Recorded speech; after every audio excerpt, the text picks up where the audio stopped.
Live from Liverpool, the Dark Paranormal, Season 14.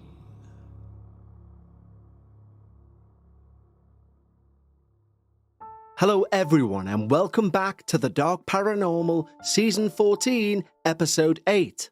I say this each and every time, but God knows it's the truth. This season has flown by. And I can't believe that next week we're already at our penultimate episode for the season. And believe me, both the penultimate and the season finale are most certainly not to be missed. However, that's not to underplay today's episode. But today's episode is more of an episode that will leave you thinking, as opposed to leave you terrified.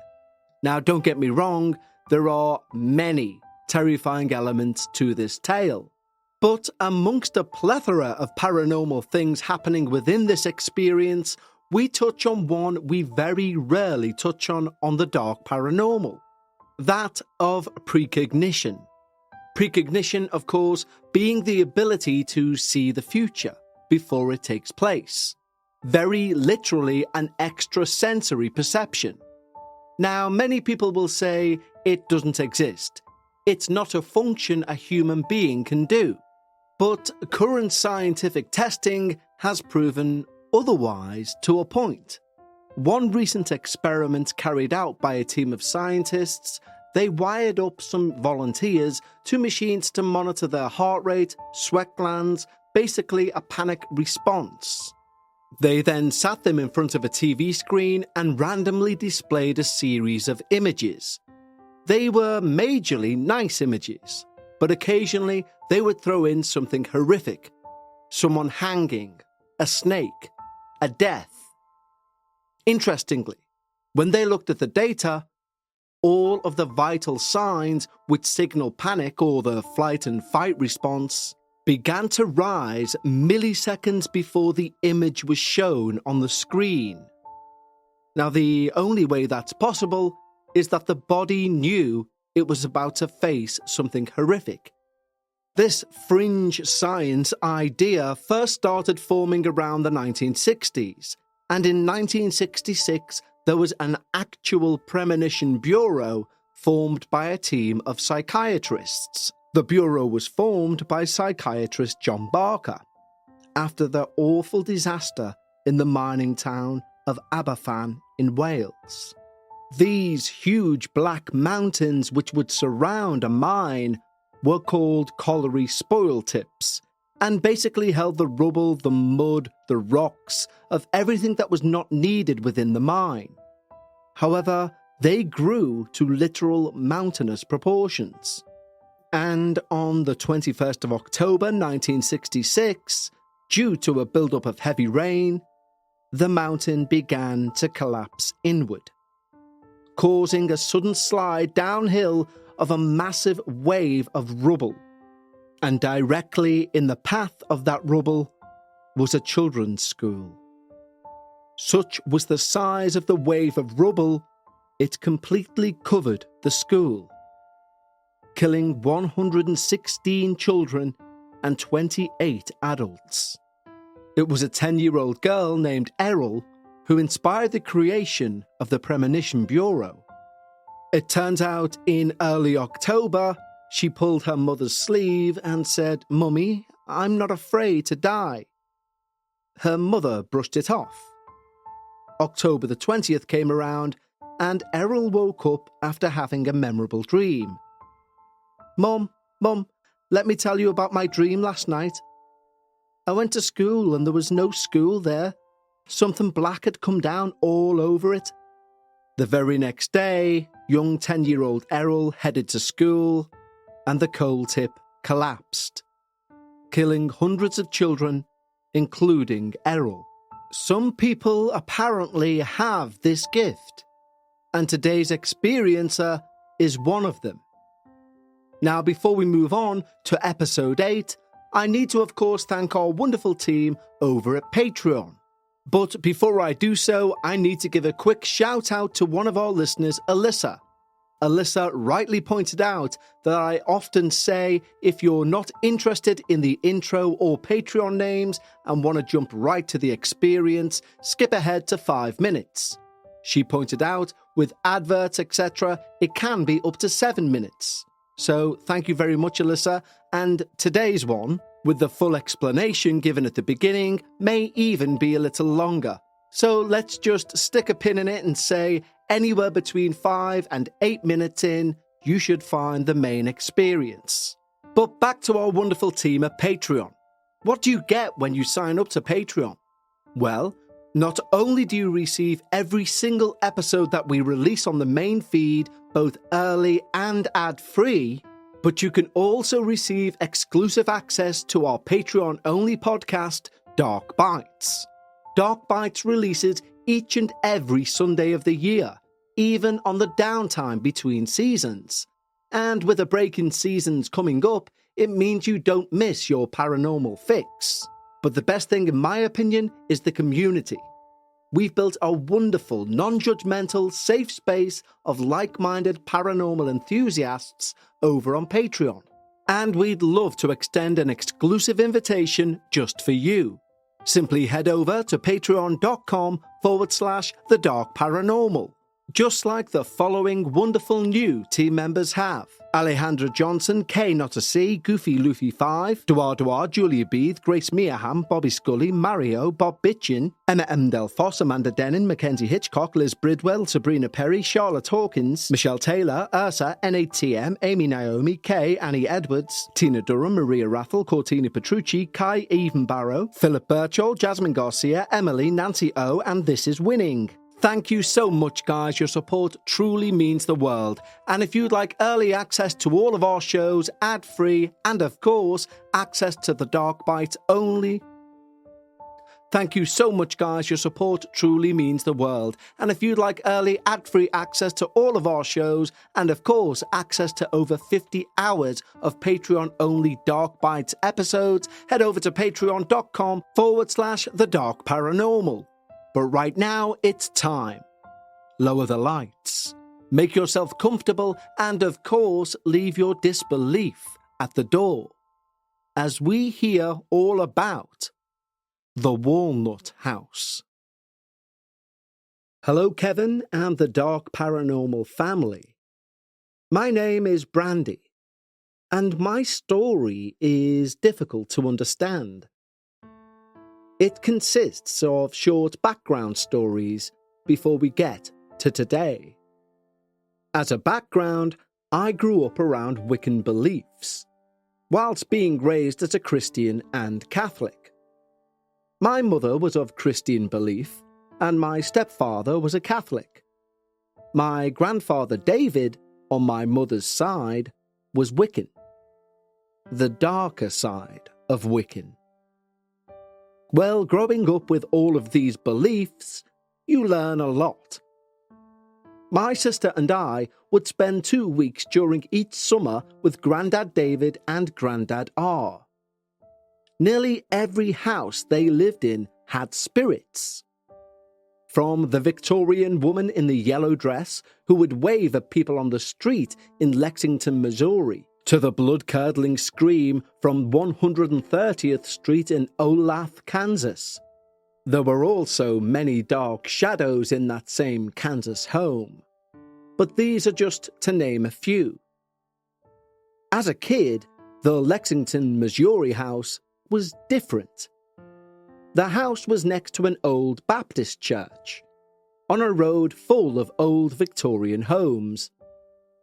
The town itself is a Civil War town, and the courthouse still has a Civil War-era cannonball in it. The woman in yellow would wave at people on the street, and people would knock to ask who it was. Being a house of 2 men, Grandpa David would just smile and say she was a guest of his. Or he would just be funny and say it was only 2 of them who lived there, so they must be mistaken. Grandpa ended up living in Merriam, Kansas, near the end. He spent 20 years there. He would hold sessions to contact the other side, and on one of those sessions, a grey mist appeared in the dining room, not far from where I was sitting.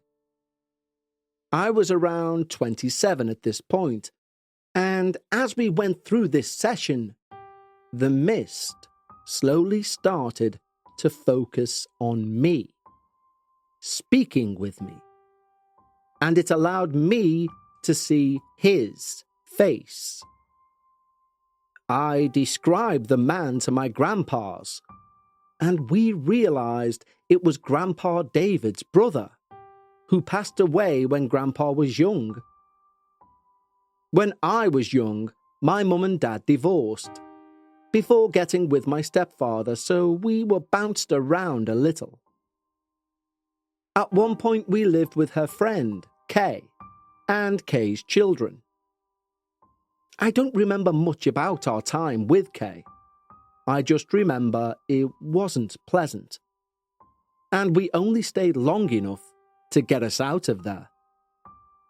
Kay, or Kay's kids, had taken a major connection part which Mum needed for the dishwasher. Without this part, we couldn't connect the dishwasher to the water supply.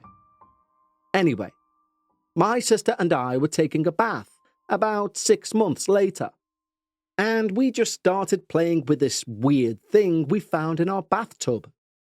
Well, this weird thing was the connection that was needed for the dishwasher. Mum's explanation was Ghosty must have got it for her. Ghosty being someone she's had with her since her childhood. Ghosty, apparently, is a grey mist that is nice to her. I can only assume it's the same mist I saw. Grandpa David's brother. After coming of age, I moved out and moved to Phoenix.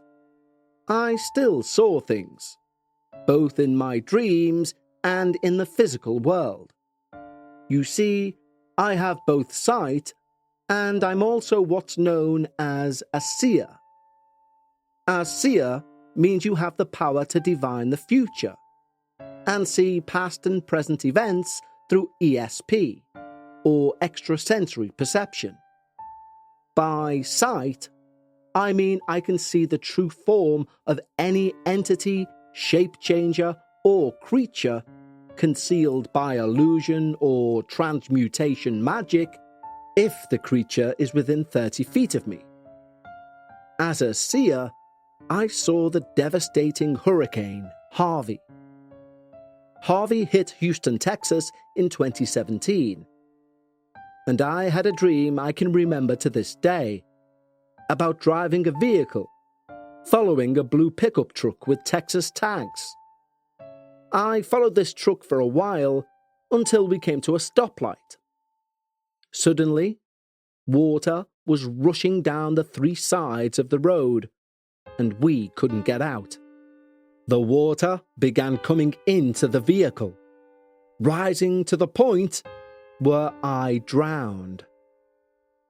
I had this dream about 2 years before Harvey hit. But that same blue pickup truck I was following was on the news when the hurricane hit. I've also seen other things recently, like tornadoes in Kansas hitting my current town and moving across the state to Missouri and hitting near my grandmother. I told my mum about it and she questioned me for a moment.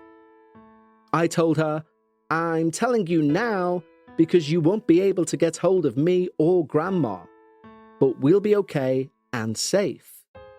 I have 1 more year to see if this comes true or not. When I was around 25 years old, I met a group of youths, young adults no older than 20. Most of them were borderline suicidal. Others just didn't have the drive to do anything but drugs and underage drinking.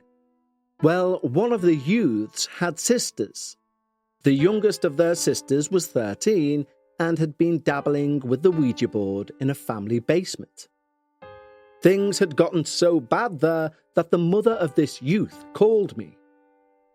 Personally, besides being told not to mess with Ouija boards, and if foolish enough to do so, to always say goodbye no matter what, I never messed with them. Anyway, my friend's mum said toys would be thrown at her, and the washing machine would shake into the middle of the room. She would unplug it and run upstairs, but when she would go back down, it, unplugged, would start shaking again. I called my grandpa David to double-check my list of what I should do to help. I called her mum back, and we agreed I'd come over that following weekend. We went into the basement, got the Ouija board out, and closed and disposed of it. I saged the basement and placed a protection spell on the house and the family. I then told the 13-year-old to never dabble with the Ouija board again. Now, as far as I know, she hasn't, but she has made other questionable decisions. Forward to 2022, and I met my now wife, Mia, and her children, Danny and Darla. I was living just outside McPherson, Kansas, in a small town. The first thing I saw, supernatural-wise, was what I believe to be a Wendigo. A Wendigo being a being with the ability to possess humans, turning them into cannibals. My nephew was spending a week with me, and he saw it too, against the front door on the porch. He made sure to confirm with me what it looked like, and also confirmed that I should keep his bedroom door open for him, along with the TV on. I think he watched How to Train Your Dragon 10 times. It made him comfortable for that week that he spent with me. The night Mia and the kids moved in, Danny saw the same thing against the same window. Now, I didn't tell Mia about it before she moved in, so there was no way for Danny to know about it, or to describe it the way he did. Besides that, we didn't see anything. Mia had just finalized her divorce, and as part of that settlement, she got the Walnut house in the divorce. Now, it was a nice, open concept, 3-bedroom, 1.5 bath, with a backyard and a small garage right next door to a local hospital. A large amount of living space, too. 2 bedrooms and full bath on the main floor, an attic bedroom with a half bath upstairs, and a nice open stairway. The house was built in the early 1900s. A half stone wall basement, half crawl space, too. A couple had bought it and began changing the floor plan around 2015, before realizing there were foundation problems. What should have been a nice house was in fact very run down, and it also felt very strange. Mia's ex was supposed to move his things and hand us the keys on the 1st of December 2022. We were in town having dinner when we got the text that he'd put the keys in the mailbox. So we stopped by the house to check it out, before going back to my home.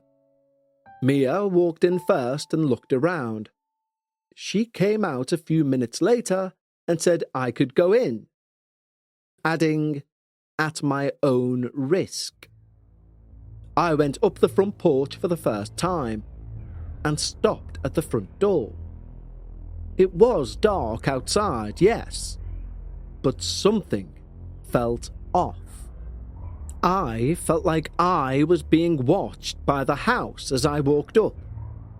Even with the lights being on, the inside of the house was still dark. I opened the front door and stood in the threshold for a moment. I stepped inside and I felt the temperature drop. I walked around the open space and checked out the rooms before stepping into the kitchen. When I turned back to the front door, I saw a shadow. It was in the front bedroom. Well, doing my best to ignore it, I turned off all the lights, locked the door, and stepped outside. But when I stepped outside, I felt extremely ill. So much so, we had to stop at a nearby gas station for me to vomit. You could say it was food poisoning or nerves, but both Mia and I felt the same effects and had the same reaction. However, the kids didn't feel sick at all. Mia and I went back the next day after dropping the kids at school. It was light outside, but the house still felt dark. Like what sun would go through the windows didn't touch them. And you still felt like you were being watched as you walked up.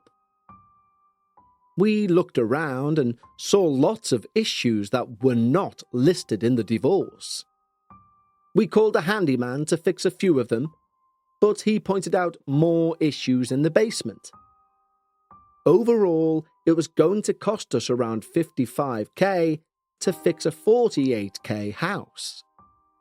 An amount a workman's compensation paycheck and a grocery stacker couldn't afford. So, we moved in without getting a lot of the things fixed, mostly due to not being able to afford both houses. But mine was a rental and the lease was up, and so we moved in. Our animals came over last, 3 dogs and 2 cats. After giving back my keys for the rental, we had 3 days of hot water before the water heater went out. She texted her ex, Brian, and his response was, "Oh, just wiggle the breakers some and it'll start again." My question was, why did it trip to begin with? Well, when we went to investigate, we realized the lower half was rusted out, and that was going to be another $700 for a new one, plus installation. So yeah, we needed a lot of money we just didn't have. I got sent back to work whilst awaiting surgery. Mia worked first shift and the kids went to school during the day. I worked second shift, and while working, Mia would sleep on the couch until I woke her. She felt uncomfortable in the house, even more so when she was alone. But it was what Darla experienced that made me realize things were beginning to escalate.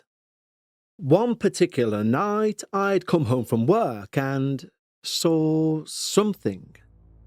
Something that was crawling on Darla's wall as I was walking up to the house.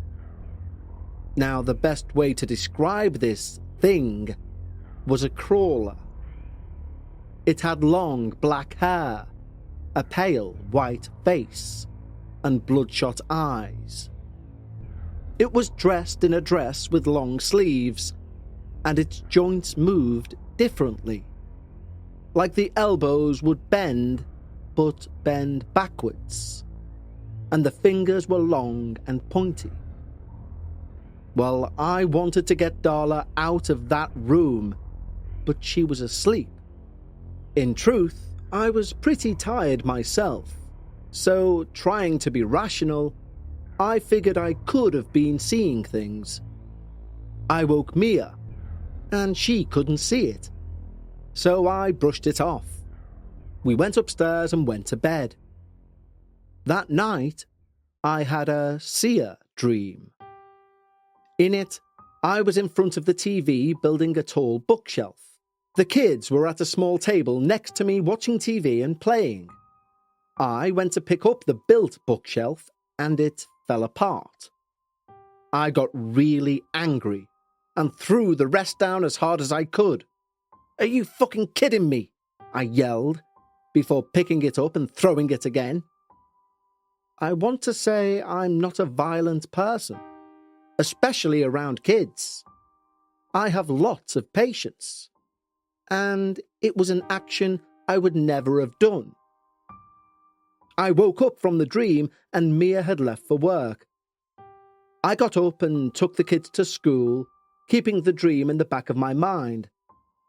But it shook me, and I tried not to show it. Yet later I told Mia all about it, and she turned pale. Her eyes got wide. She looked away from me and explained that Brian, her ex, had done that very same thing in the house when the kids were young. Darla wasn't even out of diapers, but verbatim, he'd said those exact same words. More time went on, and one day everyone was at work or school. The sun was shining and I was trying to sleep. Our cat, Olive, makes a distinct purr meow sound when someone wakes him up. While I was trying to sleep, he was near the foot of the bed sleeping, and he made that sound. I pulled the blankets from my head and sat up to look at him, and he was looking back at me as if to say, "What just touched me?" We both settled down, and a few minutes later, he made the sound again. I popped up and looked at him, and I watched as his fur moved like someone had stroked him. He freaked out and ran down the steps, leaving me with something I couldn't see. Having sight, it's not often I run into things I can't see. I took in a deep breath before attempting to sleep again. Sometime after that, I was sleeping next to Mia. She was already asleep and curled into a ball, so I was the big spoon. I was laying there, still awake, just holding her for a bit. I hadn't really seen her all that much, due to our conflicting work schedules. The next thing I know, I felt strange. A spidey sense, a gut feeling, if you will. Shortly after that, I felt something slip off the top of my foot. The best way to describe the feeling was like someone's hand sliding off the foot, fingers and all. It moved very slowly, and the fingers were very long and distinct. I popped up and looked near the end of the bed, and nothing was there. Well, I pulled my feet up closer, and I too slept in a ball that night. My next seer dream, I was sitting outside on the front step with a woman that was not Mia. She was, in my opinion, not my type at all. I was talking to her and started making out with her before Mia showed up yelling. Now, at this point in our relationship, I knew I was in love with Mia. But in this dream, I hated her. I yelled back at her. I called her a whore and told her I hoped she would die. How she needs to get out of my life because she was nothing but a damn whore to begin with. My own words pissed me off. My own heart was screaming at me. My own mind was telling me that I would never say something like this. The pain I felt from my own words was actually what woke me up. Not long after, the alarm went off to get the kids up for school. Mia was off that day, so she went with me. Our usual thing is to get into the car and we quickly hold hands after setting off. But this time, we got into that car and I wanted to be as far away from her as possible. I didn't want her aura to touch me. The amount of animosity I still felt after that dream was horrible. Mia noticed something was wrong and questioned me after we dropped off the kids. But I couldn't answer her. I drove to our favourite coffee shop and ordered our usual coffee. I pulled into a local park just to stay away from the house. It seemed the further away from the house we got, the clearer my head became. I was finally able to hold her hand. She was looking at me funny. She watched as my demeanour changed, and I finally told her about my dream and how I didn't want to touch her. She gasped and said that one happened too. Brian had kissed her best friend at the time, while she was taking care of the kids inside. Again, the words used were identical. It was around this point, sat in that park, we decided we needed to move. Darla had now started talking to the crawler in her room. At one time, Danny was asleep and Darla was talking in her room. But the odd part about it is she was answering in her voice, but not her tone of voice. There were times she would be in the middle of the room and we would tell her to leave her bedroom door open and it would slam shut right in front of us. Darla just looked at us and said, "I didn't do it." Each night we heard her talk to the crawler more and more. We opened the door one night, and there it was. It was on her ceiling. Darla was looking up at it while she spoke. At the end of December, I lost my aunt to cancer. Whilst at her funeral, I found out that it was family only at the grounds. We drove in the line, got to the grounds, and the wind started to pick up. Everyone got out and stood in their little family group. There was about 25 to 30 people all together, all in 5 to 6 people per family. My gran, mum, stepfather and I were in one group. As we were getting blown around by the wind, Mum and Gran made the comment that my aunt was talking about seeing her deceased father, Great Uncle Dan, and how she didn't want a big show at her funeral. About 45 minutes of being blown around, my cousin, her son, decided to call it and see her off without the big show. Everyone hugged and climbed in our cars. As we were leaving, the wind stopped. My cousin, her son, got out of his truck and immediately the wind picked up again. I made it home 5 hours away and found Mia and the kids sleeping on the couch with all the lights in the house on. Well, most of the lights were blown out, so the house was far from illuminated. Danny and Darla were left on the couch and Mia and I went back up to bed. With the stairway lights on and me going first up the stairs, I glanced up and saw a black mass in the corner. I stopped, hoping my sight would take over. But it never did. It stayed as a black mass. Mia just shrugged and said that is Whistler. Apparently a ghostie of her own, and he was apparently mostly friendly. At the beginning of January, I lost Grandpa David to old age. My mum had him cremated, and we were going to do something at a later date.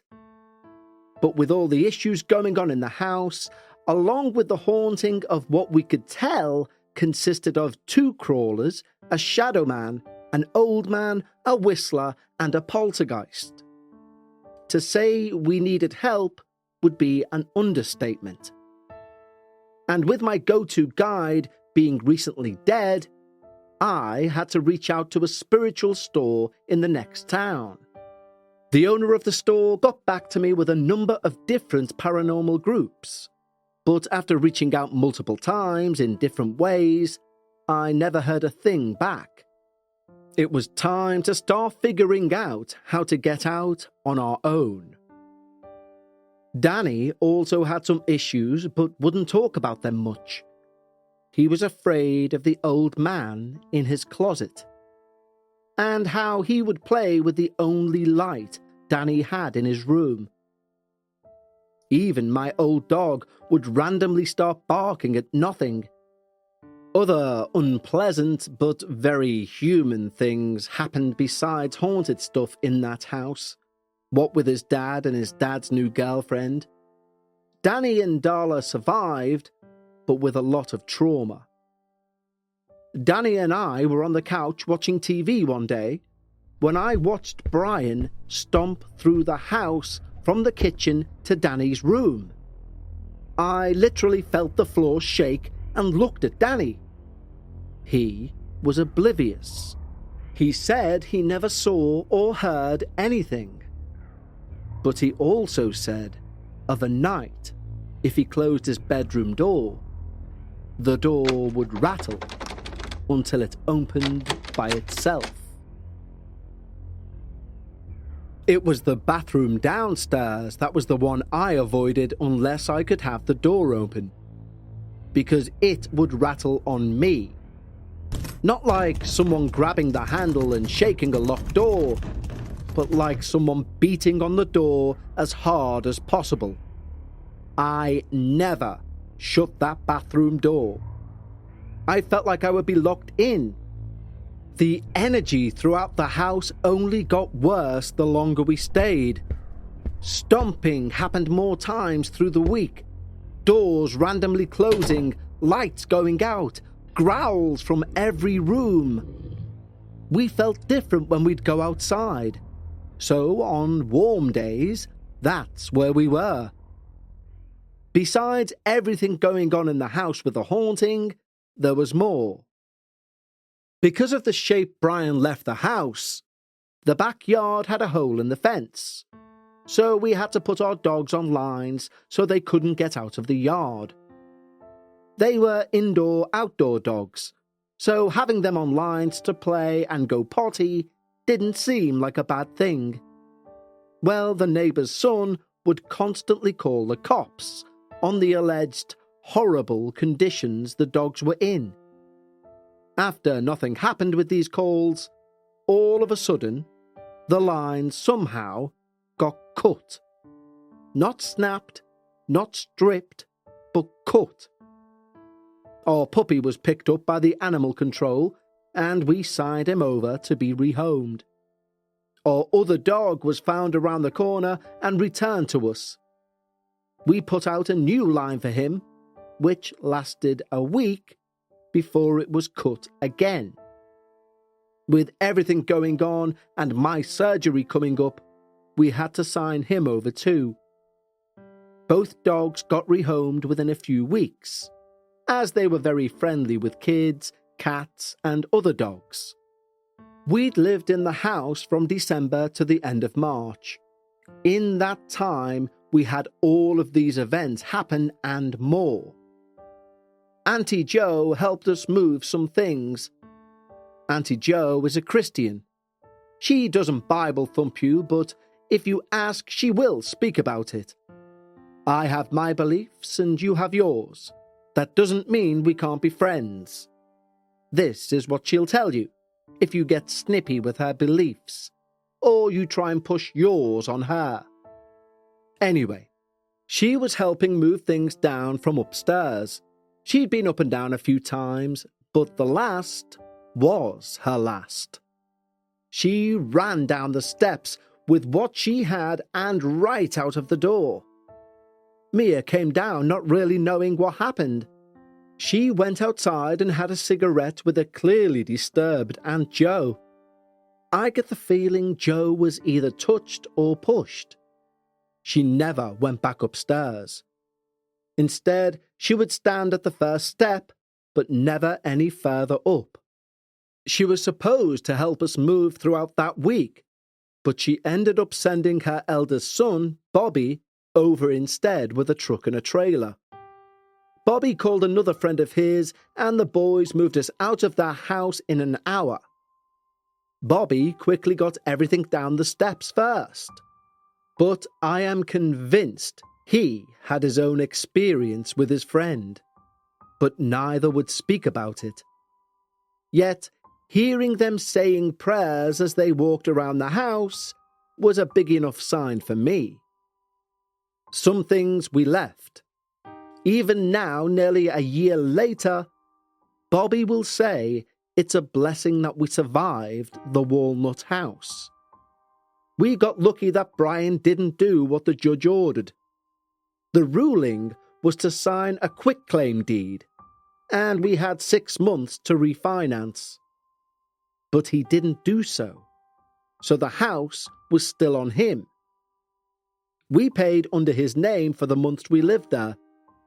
From what I know, he pulled bankruptcy. We moved into an apartment and I had my surgery. We've lived in this apartment now for around 10 months. Everything that would fit in the new apartment is in it. Some outdoor stuff got taken to Auntie Joe's house. For the first few weeks, things were going well. Then I had another seer dream about the old house. I was stomping around mad, slamming things, yelling at what I could tell was nothing. There wasn't anyone there. I woke up, and I stayed up. I took the kids to school and tried to sleep after the sun came up. Danny and Darla now had separate rooms. Then Darla started talking again to the crawler. I told her she needed to go to bed. It was after 1 a.m. I myself was going to bed after getting off work. I was stood outside her door, and I felt something rush at me. I watched as the crawler came from above Darla in the far corner to the bedroom door. I felt the wind and air go cool as I watched the door start to close. I threw up hands as it hissed at me, but it didn't shut the door all the way. I couldn't do anything at that moment, and not recovering well from my surgery, my hands were tied. I began to have strange nightmares, the waking with your heart pounding, covered in sweat type of nightmares, and they were happening 5 times a week. I came out of our bathroom one night after the kids went to bed and heard from Danny's room, along with my own room, 2 different growls, very distinct. I immediately went and got our sage and saged the apartment from top to bottom. Afterwards, the air lightened up, and Mia went to bed. But the neighbours started fighting. Lots of yelling and things being thrown against the wall. I stepped outside to smoke, and the neighbour came out. He realised I'd heard everything, and he just kept walking. He didn't return that night. He says he doesn't remember doing any of it. It was like something attached to him, took him over. I knocked at the female neighbours to see if her and the boys were okay. She said yes, but she didn't want to talk about it. After this night and saging the entire apartment, I started noticing flies and fruit flies in the house more and more. I tried everything from home remedies to $20 bottles of chemicals. It didn't matter. They grew and grew. I had an intimate dream about Mia, and halfway through, it shifted. Mia was in an unnatural position. She smiled an unnaturally wide smile, and her eyes popped open, when normally they're more squinted. and she said, "I finally found you. You're now mine." I crawled out of the bed away from her, tripping and falling, going down the hall to the front door. Well, I woke with a start after that. I jumped out of bed and hesitated on waking Mia. But I did, and we stepped outside to smoke, just so I could calm down. The worst waking dream I had was seeing a white figure on my white ceiling. The ceiling in my apartment is what's known as a popcorn ceiling, but the white figure didn't have any texture on it. It was smooth looking and was whiter than the ceiling itself. I leaned toward it, and it leaned towards me. The figure looked like one of those art drawing figurines. A roundish head, round hands, a rounded body, legs and feet, with no face but painted white. It was around my height, and I had to crawl over Mia when I saw it move towards me.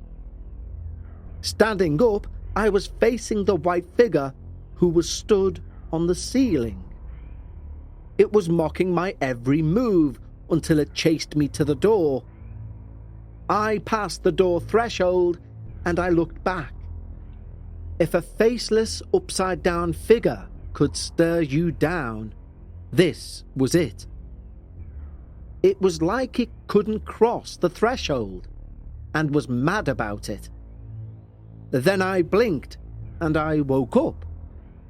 My throat felt like I'd been choking and it was hard to swallow. I had that spidey sense I wasn't alone in the room. I peeked over my blankets and looked around, and Danny was stood in the doorway, crying about his own nightmare. We both didn't sleep after that. So far, life is a roller coaster. I got hurt at work in October 2022. I had the surgery in April 23, and currently I'm back down for another issue with my work comp stuff. Mia is working 2 jobs while trying to collect 2 years' worth of child support from Brian. Danny and Darla are in therapy, and they haven't seen Brian since the day of the divorce in 2022. Danny keeps seeing shadows running into our room and down the hall. Darla is scared to use the bathroom at night. Mia and I don't get a lot of sleep. My old dog has her moments, but she's become blind after the Walnut house. Olive the cat is stressed about something and keeps cleaning himself. He's becoming very patchy. Mia and I are talking about getting away from McPherson in general this year. The Walnut house and this town have given us enough trouble. As far as Grandpa R, well, he turned to Christianity after Grandpa David died, and he gave me all of his Wiccan books and items they've collected over 25 years. Grandpa David was spread over a family mountain peak in Colorado. Rose quartz were collected from the grounds. There are good parts about being a seer and having sight. For example, when someone passes, I get to say a different goodbye, as I get to see them again. My stepfather's parents passed away, and I went to the Catholic ceremony and grounds.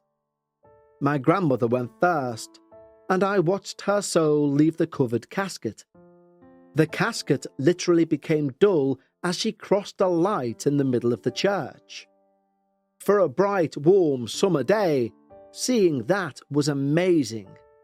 My grandfather went 3 years later, an Army and Marine vet. Again, a Catholic ceremony, and my grandmother was there to walk with him.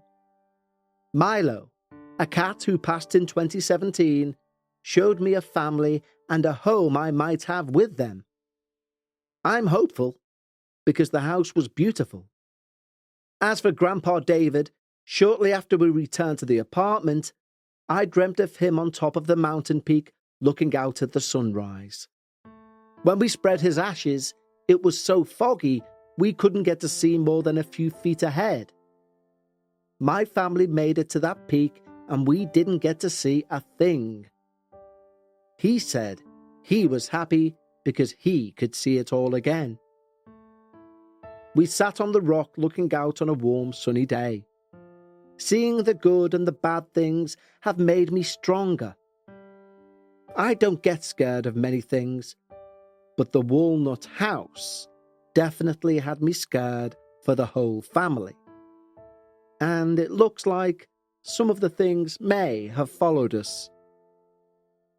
Dealing with one thing isn't that hard for someone like me, but having 5 or 6 things to deal with, along with kids' energy and being physically unwell, well, I've been overwhelmed a few times, but I have to stay strong. Life isn't looking up just yet, but we are keeping our heads above water. Best wishes, Brandy. Thank you so much, Brandy, for providing episode 8 of season 14. And it's one of our longer episodes, and rightly so. There are very few experiences which feel like you need to severely pay attention to draw yourself into the world of the experiencer. And this is most certainly one of them. So sincerely, thank you for allowing us into your life for this brief period. And I hope things get better, as I'm sure they will. Next week, we unbelievably have already hit our penultimate episode of season 14. And I cannot wait to share with you what our final 2 episodes hold. But before we go, I'd like to say a huge thank you to each and every one of you for choosing to spend your time with me right here on your show. Don't forget, if you can't wait until next week for your next installment, we have over 50 hours worth of Patreon-only content over at patreon.com/The Dark Paranormal. And so, until next week's penultimate episode, remember, when you're discussing the paranormal, always try and leave some of your disbelief at the door. And I'll see you next time, right here on The Dark Paranormal.